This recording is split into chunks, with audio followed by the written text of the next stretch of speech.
Mari kita berdoa.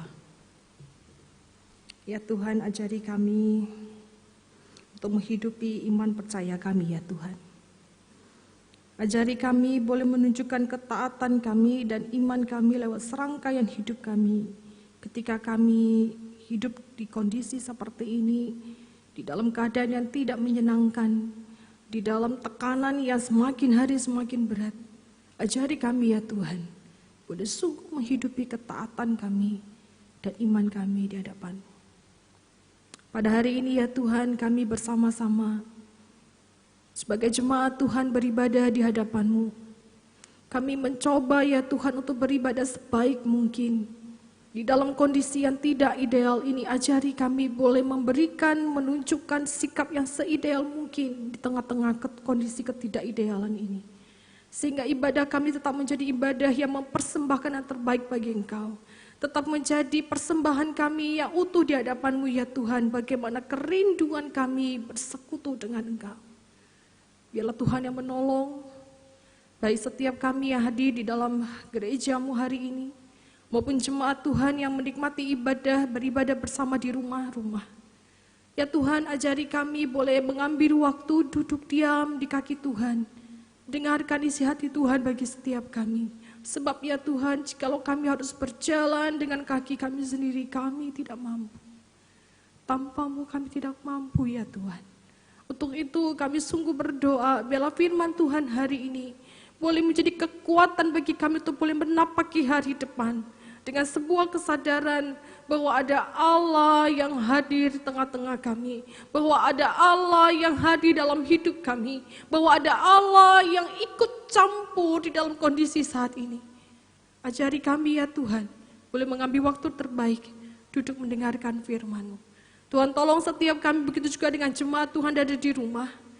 Biarlah kami boleh ditolong oleh Roh Kudus, mempusatkan pikiran dan hati kami mendengarkan suara Tuhan. Ini doa kami ya Bapa, di dalam nama Tuhan Yesus Kristus. Amin. Silakan duduk, jemaat dikasih oleh Tuhan Yesus. Shalom Bapak Ibu yang dikasihi oleh Tuhan Yesus, baik yang hadir di gereja, yaitu para pelayan maupun jemaat Tuhan yang beribadah di rumah. Sungguh saya rindu menyapa dan merasakan sukacita bersama. Bapak Ibu yang dikasihi oleh Tuhan Yesus, sejak gereja mengambil bagian mendukung pemerintah dalam mencegah penyebaran virus corona, yaitu dengan menetapkan ibadah kita berlangsung secara streaming. Sama seperti Bapak Ibu Saudara jemaat pada umumnya, saya adalah orang yang juga tidak lagi menginjakkan kaki di gereja sejak 3-4 minggu yang lalu. Dan hari ini adalah hari pertama saya berada di gereja ini. Bapak Ibu Saudara, saya bisa merasakan kerinduan yang juga dirasakan oleh setiap kita. Kerinduan kepada gereja Tuhan, persekutuan Tuhan, ibadah kita bersama. Saya bisa merasakan Bapak Ibu Saudara. Dan hari ini saya sungguh bersukacita. Wah, senang sekali. Tapi Bapak Ibu izinkan saya, cukup saya yang mewakili Bapak Ibu Saudara jemaat untuk melepas rindu dengan gereja ini. Bapak Ibu tetap di rumah, stay at home, jangan kemana-mana. Biarlah rindu itu berat Bapak Ibu Saudara, biar cukup saya yang merindu ya. Jadi Bapak Ibu, hari ini kita akan bersama-sama kembali mendengarkan firman Tuhan. Ada sebuah kesadaran kita harus tetap di rumah. Kenapa sih kita harus di rumah? Setiap kita tahu, karena ada ancaman fakta tentang virus corona Bapak Ibu Saudara.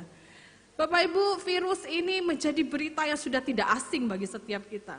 Bahkan anak saya yang umur 3 tahun, Maika, dia tahu betul dan dia bisa melafalkan virus corona ini dengan tepat.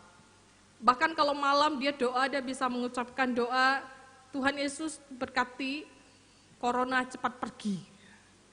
Dan lebih menarik lagi Bapak Ibu Saudara, Maika yang umur 3 tahun itu bisa tahu sekali dia tidak boleh kemana-mana. Dia udah gak boleh ke mall, dia gak boleh jalan, dia gak boleh ke sekolah minggu. Dia tahu karena ada corona katanya. Bahkan kalau Dedi atau Ii-nya pulang begitu ya, dia bisa dikasih spontan berkata, Dedi mandi, ada corona katanya. Bapak Ibu yang dikasih oleh Tuhan Yesus, bagaimana tidak corona ini, berita ini hadir di mana-mana. Memenuhi setiap pemberitaan ada di mana-mana. di TV, di radio, di koran, di media sosial, di warung-warung, di tetangga, di mana-mana kita mendengar berita soal corona. Tapi setiap kita tahu berita yang menghebohkan ini bukan berita yang menyenangkan.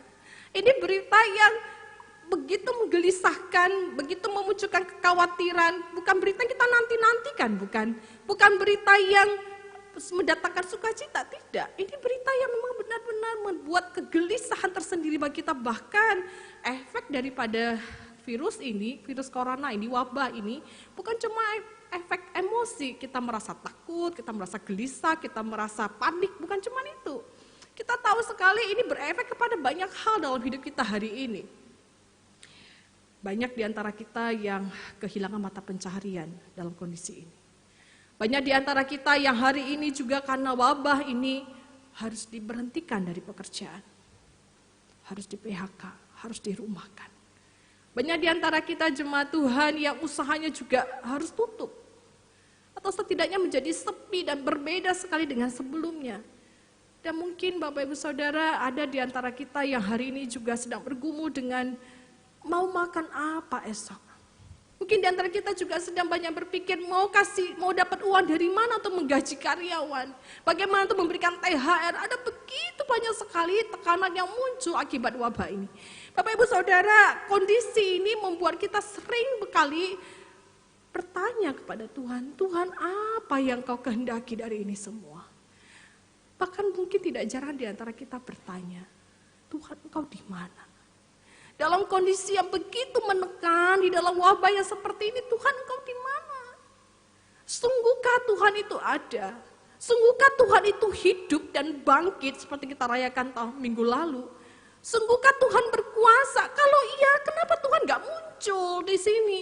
Kenapa Tuhan tidak tarik virus ini? Kenapa Tuhan, kenapa? Atau jangan-jangan setiap kita juga sudah mulai meragukan bahwa Tuhan itu sungguh ada. Bapak Ibu Saudara, pertanyaan ini juga yang menjadi pertanyaan yang muncul dalam diri Thomas di dalam Yohanes 20. Saat itu sama dengan kita, mereka yang hidup pada masa itu di dalam masa para murid mengalami ketegangan yang sama dengan kita. Mereka tetap harus stay at home, meski bukan karena virus, tapi mereka harus stay. Kenapa? Karena mereka begitu ketakutan, ada tentara-tentara, ada orang-orang Yahudi yang sedang mengincar para pengikut Tuhan Yesus, yang saat itu sedang heboh sekali. Heboh karena apa? Tepat minggu 8 hari sebelumnya ada satu peristiwa yang menggemparkan di sana. Peristiwa apa? Ada satu orang yang mengaku sebagai raja orang Yahudi, diadili dan dia disesah, bahkan dia disalibkan. Itu saja sudah menghebohkan, membuat ketakutan para pengikut Tuhan Yesus saat itu.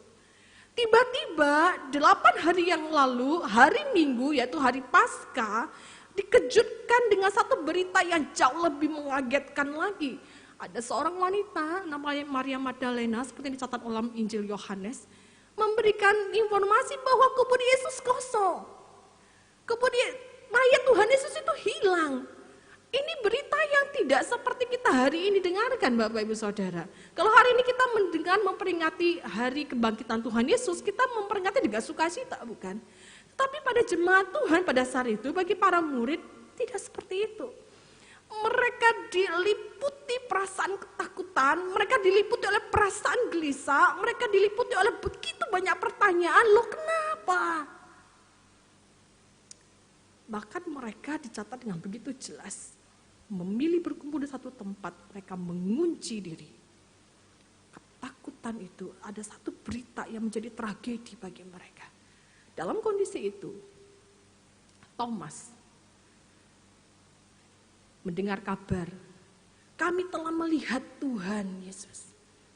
Dengan jelas sekali, Thomas bertanya, sungguhkah Tuhan hidup? Sungguhkah kalian telah melihat? Sebelum aku melihat bekas lukanya, mencucukkan jariku pada tangannya yang berlubang, memasukkan tangan pada lubang lambungnya, sekali-kali aku tidak percaya. Apa maksud kata Thomas pada bagian ini? Thomas jelas berkata, sungguhkah Tuhan hidup? Ada satu keraguan yang begitu besar yang Thomas alami. Bapak Ibu Saudara yang dikasihi oleh Tuhan Yesus, Pertanyaan yang ditanya oleh Thomas menjadi pertanyaan setiap kita juga hari ini, bukan? Kita bertanya, sungguhkah Tuhan hidup? Sungguhkah Tuhan hadir? Sungguhkah Tuhan itu masih sanggup kita rasakan, kita lihat? Dan sungguhkah Tuhan itu berkuasa? Dalam kondisi yang begitu tidak menyenangkan, di dalam situasi yang penuh dengan tragedi, sungguhkah Tuhan ada? Bapak Ibu yang dikasihi oleh Tuhan Yesus, hari ini kita akan bersama-sama melihat lewat peristiwa Thomas.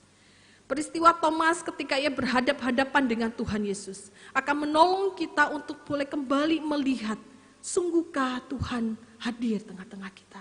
Sungguhkah Tuhan hidup dan berkuasa khususnya dalam keadaan kita saat ini? Saya mengajak kita untuk bersama-sama membaca bagian ini dengan lebih lengkap, kisah di dalam Yohanes pasal yang ke-20, ayatnya yang ke-24 dan yang ke-29. Bapak Ibu Saudara bisa membuka bagian firman Tuhan ini, jemaat yang di rumah juga bisa mempersiapkan diri untuk boleh membukanya. Yohanes pasal yang ke-20, ayat yang ke-24 sampai dengan yang ke-29. Saya akan membacakannya bagi kita semua. Yohanes pasal ke-20, ayat yang ke-24 sampai dengan ke-29.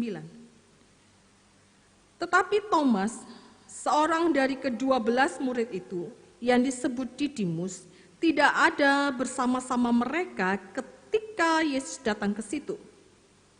Maka kata murid-murid yang lain itu kepadanya, kami telah melihat Tuhan. Tetapi Thomas berkata kepada mereka, sebelum aku melihat bekas paku pada tangannya, sebelum aku mencucukkan jariku ke dalam bekas paku itu, dan mencucukkan tanganku ke dalam lambungnya, sekali-kali aku tidak akan percaya. 8 hari kemudian, murid-murid Yesus berada kembali dalam rumah itu, dan Thomas bersama-sama dengan mereka. Sementara pintu-pintu terkunci, Yesus datang. Dan ia berdiri di tengah-tengah mereka dan berkata, damai sejahtera bagi kamu. Kemudian ia berkata kepada Thomas, taruhlah jarimu di sini dan lihatlah tanganku. Ulurkanlah tanganmu dan cucukkan ke dalam lambungku, dan jangan engkau tidak percaya lagi, melainkan percayalah. Thomas menjawab dia, ya Tuhanku dan Allahku. Kata Yesus kepadanya, karena engkau telah melihat aku, maka engkau percaya. Berbahagialah mereka yang tidak melihat, namun percaya. Bapak Ibu yang dikasihi oleh Tuhan Yesus, sedemikian jauh pembacaan firman Tuhan. Dan saya masih ingin kembali menyinggung tentang wabah virus corona yang saat ini kita hadapi. Bapak Ibu yang dikasihi oleh Tuhan Yesus, bicara tentang apa yang terlihat mata, ada satu hal yang menarik dalam kondisi virus saat ini. Bapak Ibu, virus corona ini sebenarnya tidak terlihat oleh mata, Bapak Ibu. Virus corona ini tidak bisa dilihat oleh mata secara langsung. Para ahli perlu menggunakan satu alat tertentu, mikroskop yang khusus, untuk benar-benar diperbesar berapa kali baru kelihatan virus itu. Virus itu bentuknya seperti ini, Bapak Ibu Saudara.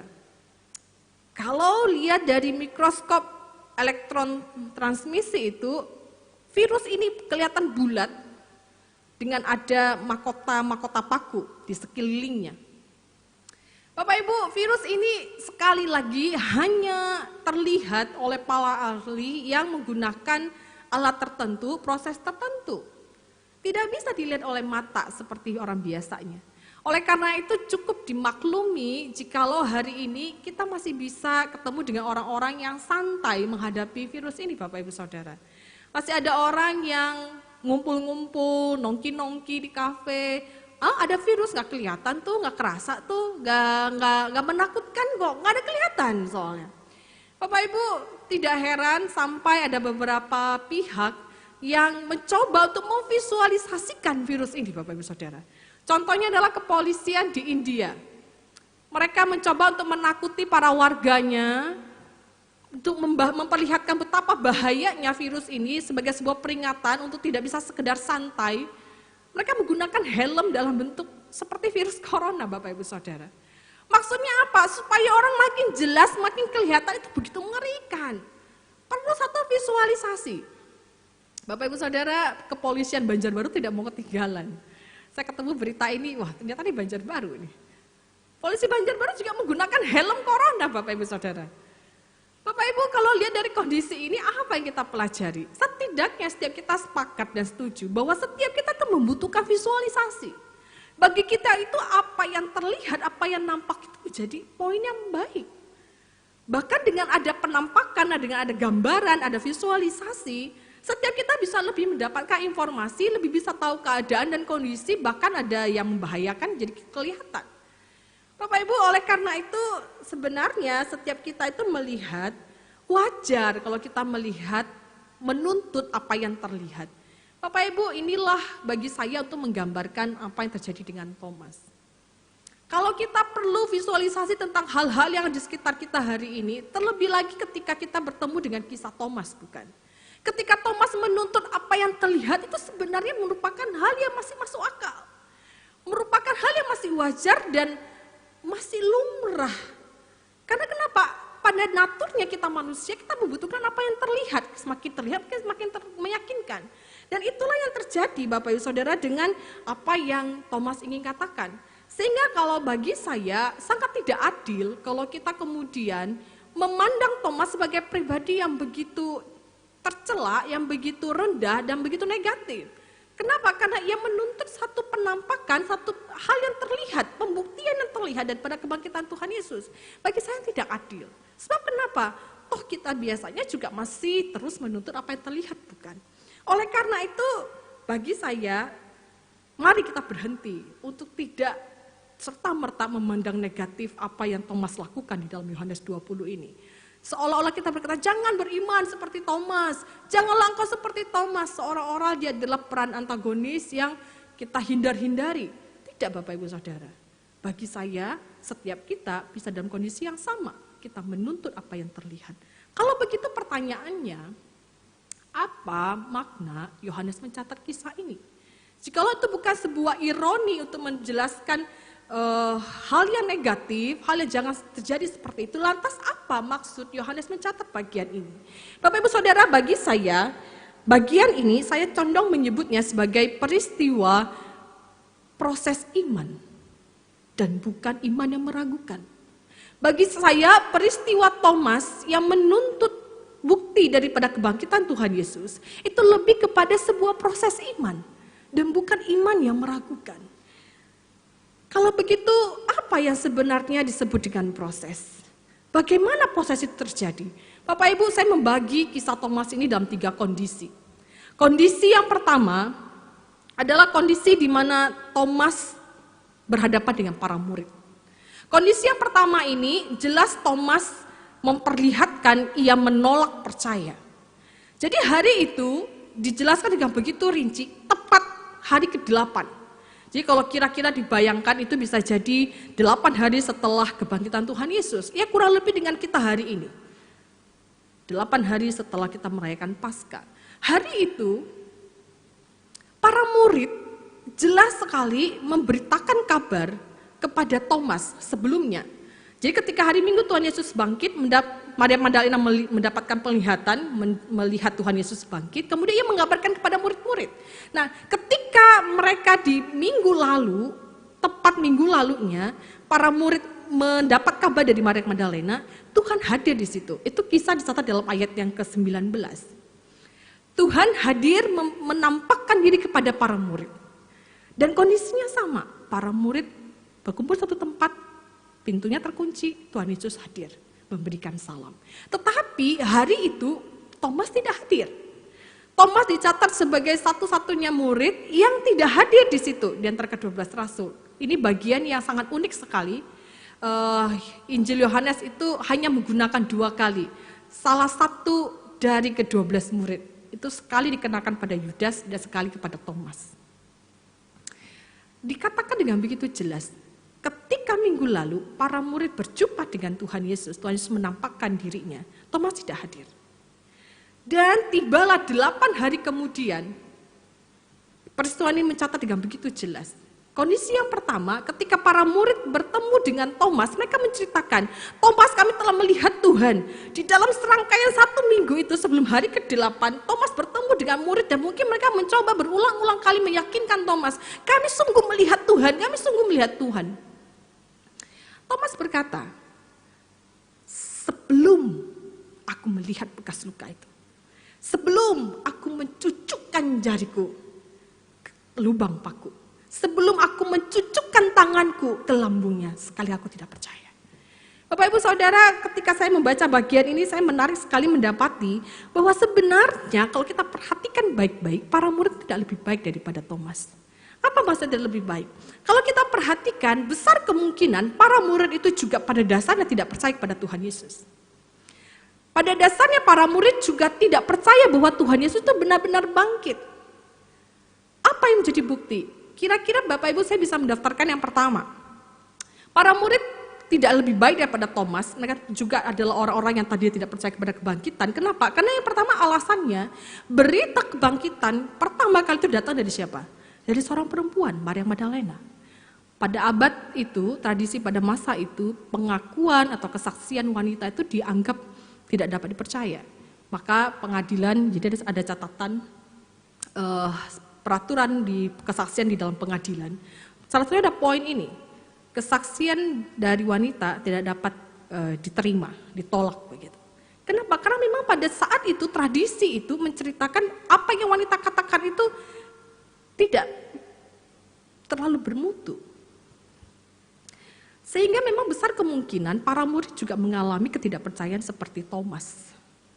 Mereka tidak percaya kepada pemberitaan Maria Magdalena. Bukti yang kedua juga adalah, perhatikan apa yang Alkitab catat tentang para murid. Mereka memilih mengurung diri, ayat ke-19, sebelum mereka melihat Tuhan Yesus menampakkan diri kepada mereka. Ayat 19 dikatakan dan begitu jelas. Para murid berkumpul di satu tempat, mereka mengurung diri. Apa maksudnya mengurung diri? Mereka jelas memperlihatkan bahwa mereka tidak percaya Tuhan Yesus itu bangkit. Sebab kalau mereka percaya Tuhan Yesus bangkit, maka urusannya selesai, tidak ada yang ditakuti. Tuhan berkuasa, Tuhan bangkit, tetapi tidak. Para murid dengan jelas dikatakan mereka mengunci diri. Mereka stay at home. Kenapa? Karena ketakutan. Jadi jelas indikasi cukup besar memperlihatkan para murid juga tidak lebih baik daripada Thomas. Indikasi ketiga Bapak Ibu Saudara yang menarik sekali, di ayat yang ke-19 di dalam peristiwa Tuhan Yesus menampakkan diri kepada para murid, Tuhan Yesus memberikan pembuktian yang juga sama persis. Bapak Ibu bisa ketemu di ayat yang ke-20. Dan sesudah berkata demikian, yaitu mengucapkan salam, ia, Tuhan Yesus, menunjukkan tangannya dan lambungnya kepada mereka. Jadi jelas sekali, besar kemungkinan Tuhan Yesus juga sangat tahu bahwa para murid juga membutuhkan pembuktian itu. Oleh karena itu jelas harus katakan para murid tidak lebih baik daripada Thomas. Mereka juga tadinya tidak percaya pada kebangkitan. Sampai mereka melihat Tuhan Yesus menampakkan diri kepada mereka dan mereka menjadi percaya. Oleh karena itu ketika Thomas dalam posisi yang tidak menyaksikan penampakan itu, tidak melihat Tuhan Yesus hadir, maka cukup masuk akal bagi seorang Thomas untuk menolak percaya. Dan ia berkata, sekali-kali aku tidak akan percaya. Pada kondisi yang pertama ini Bapak Ibu Saudara, Thomas jelas menolak untuk percaya. Tapi tidak berhenti di situ kisahnya, bukan? Dilanjutkan pada kondisi kedua. Kondisi kedua, kondisi yang bagaimana? Thomas dengan Tuhan Yesus. Apa yang terjadi di sana? Bapak Ibu yang Saudara yang dikasihi Tuhan Yesus, ketika Thomas bertemu dengan Tuhan Yesus di sana, Thomas menerima bukti daripada ketidakpercayaannya, yaitu datang daripada Tuhan Yesus sendiri sebagai pribadi yang ia ragukan. Bapak Ibu, Yohanes memberi penjelasan yang rinci pada bagian ini. Saya sangat tertarik sekali dengan cara Yohanes menulis, Bapak Ibu Saudara. Ada bagian ketika Yohanes menulis dia hanya menceritakan sekilas, tetapi bagian ini ada begitu banyak detail, ada begitu banyak rincian yang menarik. Rincian apa itu Bapak Ibu Saudara? Kalau diperhatikan, Yohanes mencatat pada saat itu murid-murid kembali berkumpul, apalagi mereka mengunci pintu. Jelas ya, mereka berkumpul, mereka mengunci pintu. Thomas juga ada di sana. Kemudian tiba-tiba Tuhan Yesus datang. berdiri di tengah-tengah mereka. Penggambaran yang begitu rinci, begitu jelas ini seolah-olah Yohanes mengajak kita untuk pelan-pelan melihat ke sekitar. Kita diajak untuk slow motion kalau kita lihat film itu ya. Kira-kira tiba-tiba ada adegan yang diperlambat. Untuk memperlihatkan apa? Untuk memperlihatkan bahwa ini semua penting. Tadinya Thomas tidak hadir, kali ini Thomas hadir, semuanya berkumpul, pintu dikunci. Kalau pintu dikunci, orang lain yang datang harus ketok pintu, harus buka kunci. Tapi berbeda. Pribadi yang muncul ada pribadi yang maha kuasa. Ya hadir tengah-tengah mereka, berdiri di depan mereka.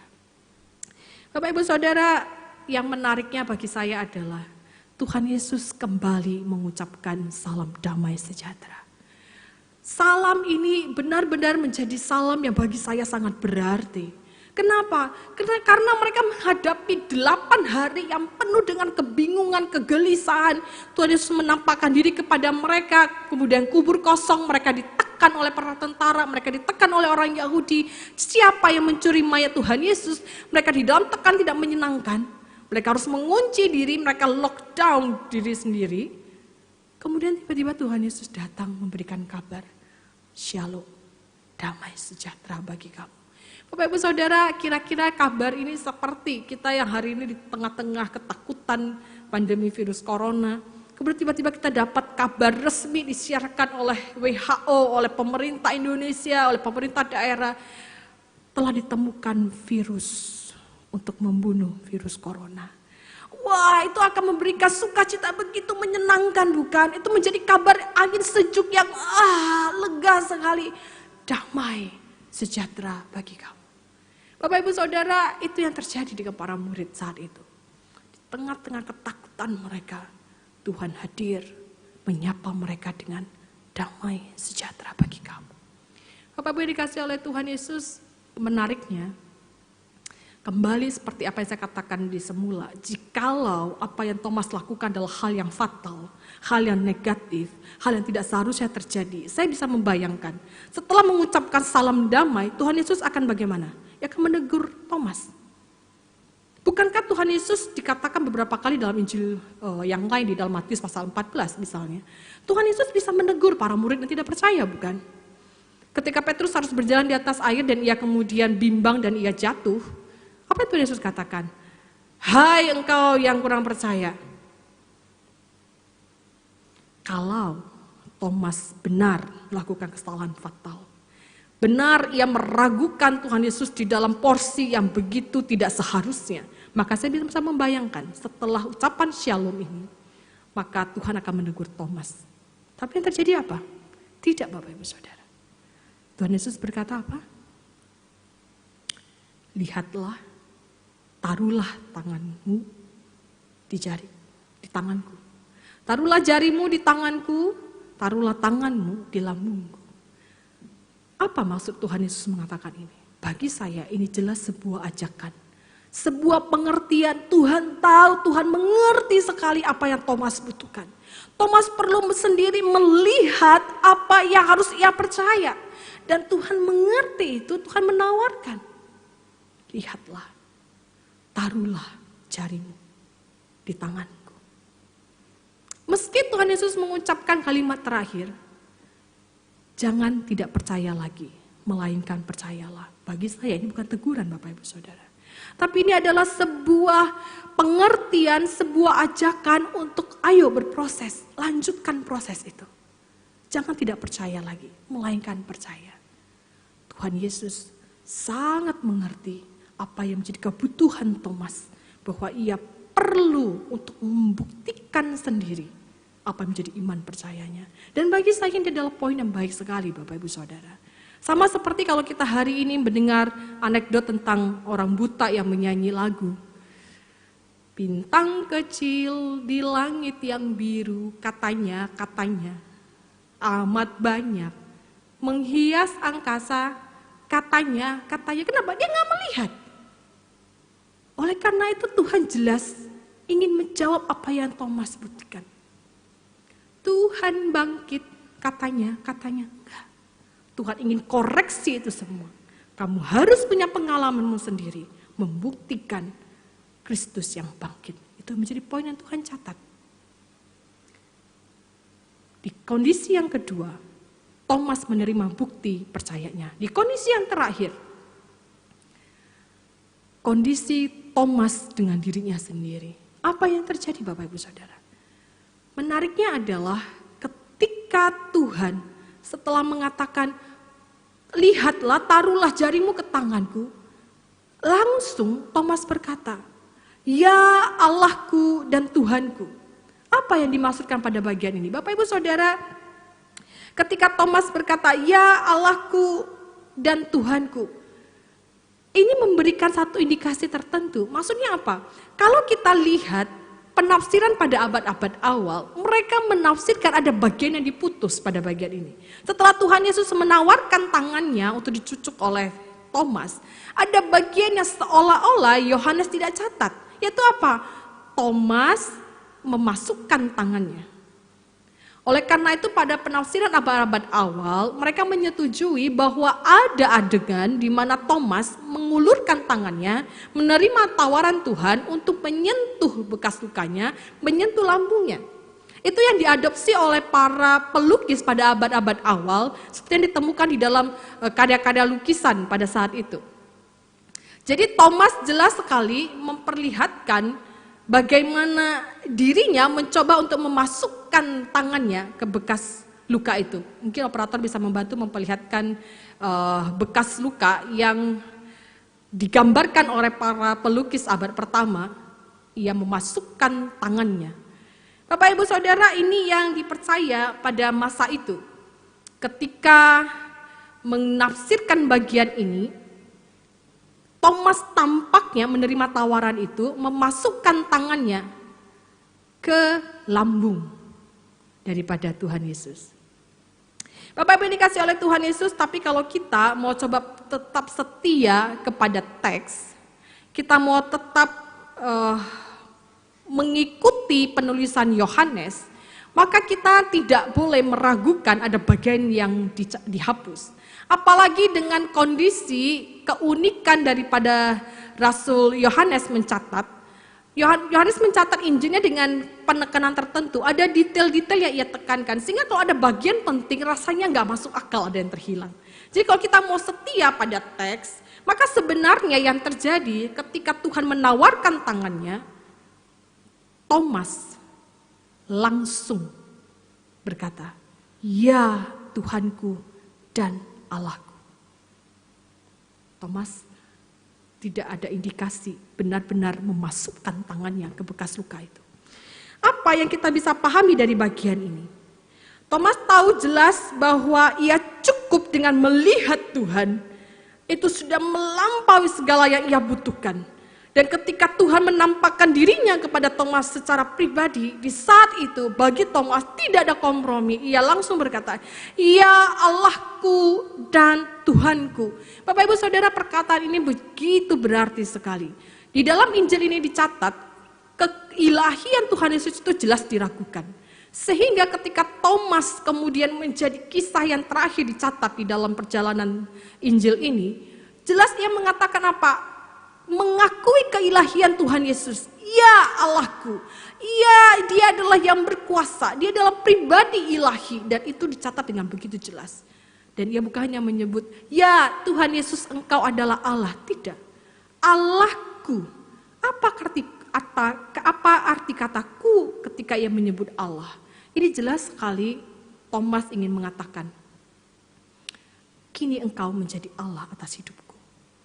Dan bukan berhenti di situ saja Bapak Ibu Saudara. Thomas melanjutkan Tuhanku, ini jauh lebih berharga sekali. Tuhan ini dalam kata dasarnya adalah master, Tuhan. Jadi ketika Thomas melihat Tuhan Yesus menampakkan diri kepada dirinya secara pribadi, di saat itu ia berkata, ya Tuhan engkau adalah Tuhan atas hidupku. Aku mempercayakan hidupku kepadamu. Aku yakin engkau bisa mengatur segala-galanya dan aku mengabdikan hidupku kepadamu. Dan Alkitab memberi penjelasan begitu jelas sekali. Thomas mengaku percaya, ya Allahku dan Tuhanku. Bahkan beberapa kumpulan sejarah mencatat, sampai kepada akhir hidupnya, Thomas sungguh menjadi seorang hamba Allah. Dan ia mati martir di India. Ia menghidupi apa yang ia katakan. Melayani Yesus sebagai Tuhan atas hidupnya. Bapak Ibu Saudara yang dikasihi oleh Tuhan Yesus, ini adalah proses iman daripada Thomas yang bermula dari menolak percaya, menerima bukti percaya, kemudian ia mengaku percaya. Perjumpaannya dengan Tuhan Yesus secara pribadi sungguh membuat perubahan di dalam hidupnya. Ada proses iman yang terjadi dan itulah yang menjadi makna daripada peristiwa Thomas ini diberitakan pada kita hari ini. Dan secara menarik ketika Tuhan berkata kepada Thomas, engkau melihat aku dan engkau percaya. Berbahagialah mereka yang tidak melihat namun percaya. Dan itu berlaku bagi setiap kita hari ini. Bagi kita tersedia berkat. Berkat untuk apa? Berkat yang indah, sukacita yang besar, kebahagiaan yang besar. Ketika kita tidak melihat sungguh Tuhan Yesus hidup lewat mata kita, tapi kita tahu dan punya pengalaman dengan Dia.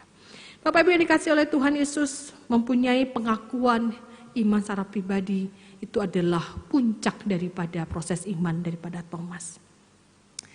Bapak Ibu, awal bulan Desember tahun 2019 saya mendampingi satu keluarga yang bergumul sekali dengan masalah perekonomian. Awal Desember itu mereka mendapati bahwa usaha mereka tidak bisa jalan lagi. Sementara ada anak, ada keluarga yang perlu dihidupi, ada begitu banyak kebutuhan yang perlu dipenuhi.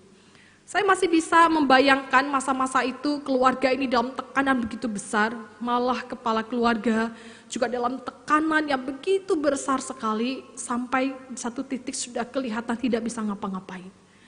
Tidur juga tidak bisa, makan juga tidak bisa, benar-benar tekanan itu begitu besar. Mereka pelan-pelan mencoba untuk menata dirinya. Pelan mereka mendapati bahwa Tuhan mengizinkan ini semua terjadi. Mereka meski harus menjual mobil mereka untuk membayar hutang dan bahkan untuk makan mereka menjadi harus ekstra hemat. Bahkan saya mendengar cerita istrinya harus ke pasar sore hari selain untuk mendapatkan harga sayur yang jauh lebih murah daripada sayur di pagi hari. Tapi juga ada satu fakta yang membuat saya begitu terharu. Dia memilih ke pasar sore hari karena kami tidak sanggup beli banyak. Jadi berharap bisa mengambil sisa-sisa dibuang oleh pedagang. Dan baginya itu berkat Tuhan. Saya terkejut sekali mendengar kabar itu. Saya puji Tuhan, hari ini saya bisa mengutip beberapa lobak lumayan banyak yang dibuang oleh pedagang. Puji Tuhan, Tuhan sediakan berkat. Wow, keluarga yang begitu terombang-ambing oleh masalah ekonomi yang terjadi, mereka melihat Tuhan menuntun. Walaupun mereka tidak menyaksikan Tuhan intervensi, mendatangkan hujan uang tiba-tiba, kemudian membuat tiba-tiba usaha lancar, banyak pembeli, tidak. Meskipun mereka terus berdoa dan berpuasa, Bapak Ibu Saudara. Tapi mereka jelas setapak demi setapak mereka mencoba untuk bangkit. Dan dalam kondisi virus corona yang semakin heboh ini, saya mencoba untuk tanya kabar mereka beberapa waktu yang lalu. Ketika saya tanya kabar bagaimana kondisi perekonomian kalian, saya sudah menyiapkan hati bahwa kondisi mereka akan jauh lebih buruk. Karena jelas Desember itu ketika virus corona belum masuk Indonesia, semua masih berjalan dengan biasa, mereka sudah merasa ada beban krisis ekonomi yang mereka harus hadapi. Terlebih lagi saat ini, saya sudah siapkan diri untuk itu Bapak Ibu Saudara. Tapi ketika saya hubungi tidak disangka-sangka, jawabannya begitu mengagetkan. Dia jawab, Tuhan baik. Saya kaget. Baik kenapa? Tuhan baik karena mengizinkan kami krisis sejak Desember kemarin. Bisa dibayangkan kalau kami krisis tiba-tiba usaha bangkrut dalam kondisi virus corona ini. Yang membuat kami semakin susah membeli barang, yang semakin tidak boleh keluar, bukankah kami akan lebih hancur? Tuhan baik. Bapak Ibu Saudara, bagi saya ini berita yang begitu meluluhkan hati, menguatkan hati. Iya tidak, kondisi ekonomi mereka tidak selesai Bapak Ibu Saudara. Krisis mereka masih mereka alami. Tapi mereka bisa berkata, Tuhan baik. Bapak Ibu yang dikasihi oleh Tuhan Yesus, apa yang terjadi dengan keluarga ini? Sebuah proses iman yang panjang. Ketika mereka menghadapi krisis yang pertama, saya masih ingat sekali bagaimana suaminya bergumul dengan, sungguhkah Tuhan mengasihi kami? Sungguhkah Tuhan berkuasa? Sungguhkah Tuhan peduli atas hidup kami? Kenapa kami begini? Kenapa kami begitu? Ia jelas mempertanyakan Tuhan. Tapi ketika mereka berproses di dalamnya, iman mereka bertumbuh. Dan hari ini ketika kondisi tidak lebih baik, malah lebih berat, mereka bisa berkata, Tuhan baik, mengizinkan kami krisis sebelum ini, sehingga hari ini kami lebih kuat berjalan. Bapak Ibu yang dikasihi oleh Tuhan Yesus, perjalanan iman seperti inilah yang sebenarnya Tuhan rindukan terjadi di dalam kehidupan kita orang percaya. Kita tidak dituntut oleh Tuhan untuk menjadi seorang pribadi yang sempurna di dalam iman kita. Sebab kenapa? Kita masih lemah, kita masih manusia berdosa. Tuhan mengerti, Tuhan mengerti. Tuhan membuka kesempatan bagi setiap kita untuk datang dengan jujur di hadapannya. Betapa kita bisa jatuh, betapa kita bisa meragukan Tuhan. Dan Tuhan tidak berhenti di sana. Ia menunggu proses iman kita. Oleh karena itu Bapak Ibu Saudara yang dikasihi oleh Tuhan Yesus, ketika kita hari ini hidup dalam kondisi yang tidak mudah, ketika kita tidak bisa melihat campur tangan Tuhan yang terlihat oleh mata kita, ketika benar usaha kita tidak ada yang datang membeli, ketika benar tidak ada jalan untuk mendapatkan pemasukan, ketika benar tampaknya tidak ada jalan keluar bagi kondisi hidup kita hari ini, mari belajar dari Thomas. Percaya, jangan tidak percaya lagi. Oleh karena itu, mari kita datang kepada Tuhan, menyatakan kegentaran hati kita, kekhawatiran hati kita, ketakutan hati kita di dalam doa kita di hadapan Dia yang hidup, yang telah bangkit. Mari kita datang dengan sebuah pengakuan, dengan sebuah doa. Ya Tuhan, aku percaya. Tolong aku yang tidak percaya. Amin. Mari kita berdoa. Ya Allahku dan Tuhanku. Biarlah ya Tuhan ini menjadi pengakuan kami secara pribadi di hadapan Tuhan. Bahwa Engkau merindukan kami mempunyai pengalaman pribadi kami bersama dengan Engkau. Bahwa Engkau merindukan kami untuk mulai menghidupi iman kami bukan berdasarkan perkataan orang lain. Namun kami boleh memiliki perjalanan iman di dalam perjumpaan kami secara pribadi dengan Engkau ya Tuhan. Kami mau percaya Bapa, kami percaya. Tolonglah kami yang tidak percaya ini. Biarlah ya Tuhan Engkau yang menolong kami, begitu juga dengan jemaat. Ketika kondisi semakin menghempit, ketika ada begitu tanggung jawab yang harus kami penuhi, ketika ada begitu banyak kebutuhan yang kami tidak tahu bagaimana cara menutupi, ajari kami ya Tuhan untuk percaya kepada Engkau. Kalau kemarin Tuhan sudah tolong, hari ini Tuhan pasti tolong. Kalau kemarin Tuhan sudah tolong, hari ini Tuhan pasti tolong. Ini doa kami ya Tuhan. Tolonglah setiap kami. Di dalam nama Tuhan Yesus Kristus. Kami menaruh iman percaya kami. Dan kami berdoa. Amin.